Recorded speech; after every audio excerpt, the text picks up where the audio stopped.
Oke, sebelum kita masuk ke lebih dalam ke penjelasan analisis narasi, kalian mungkin pernah dengar dongeng atau cerita-cerita rakyat seperti Malin Kundang atau Kancil dan Buaya atau mungkin Timun Mas.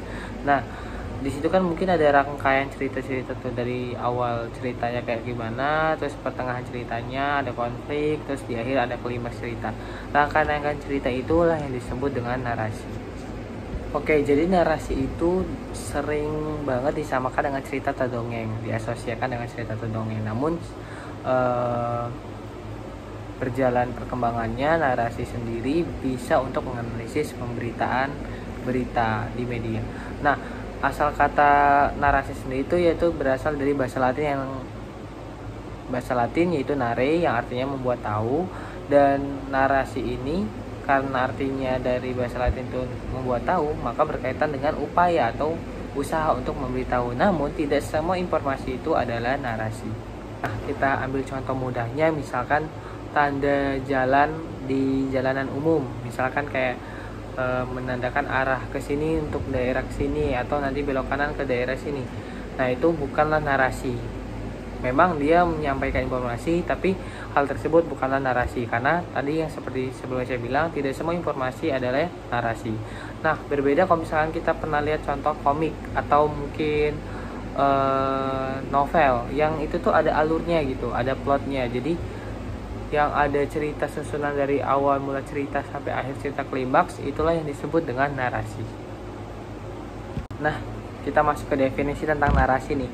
Narasi sendiri yaitu adalah representasi dari sebuah peristiwa atau rangkaian peristiwa menurut Girard Janete. Representasi dari satu atau lebih peristiwa nyata atau fiktif yang dikomunikasikan oleh satu, dua, atau beberapa narator untuk satu, dua, atau beberapa narasi menurut Gerald Prince. Selanjutnya itu adalah karakteristik narasi. Yang pertama itu ada rangkaian peristiwa, jadi kayak kisah dongeng Kancil dan Buaya tadi, dan dia bisa menyeberangi sungai dengan cara menipu buaya untuk berbaris sejajar biar bisa menuju jembatan agar Kancil bisa menyeberangi sungai. Itu rangkaian peristiwa.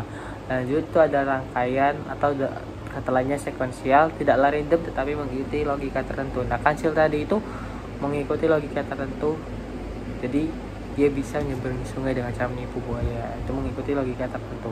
Nah, lanjut itu adalah narasi bukanlah pemindahan peristiwa, makanya narasi sendiri itu ada pemilihan, dan makanya juga di narasi itu ada representasi. Jadi bukan pemindahan, melainkan narasi sendiri adalah mempunyai pemilihan dan ada representasi. Lanjut itu ada cerita story dan alur plot. Nah, jadi kalau misalkan story atau plot itu adalah bagian terpenting dalam analisis narasi. Nah, plot sendiri adalah apa yang ditampilkan secara eksplisit dalam teks, dan sedangkan story adalah urutan kronologis peristiwa di mana peristiwa bisa ditampilkan atau tidak dalam teks. Nah, di atas ini ada dua gambar. Ini ada sebelah kiri saya itu ada contoh story. Nah, ini di sini memperlihatkan gambar Adam Air itu sendiri. Ini adalah story-nya, story dari Adam Air yang hilang di udara, dan yang di sebelah kanan itu adalah contoh dari plot. Gambar ini menjelaskan tentang alur atau rangkaian dari story secara eksplisit, secara mendetail gitu. Jadi inilah contoh plot dari berita hilangnya pesawat Adam Air di udara.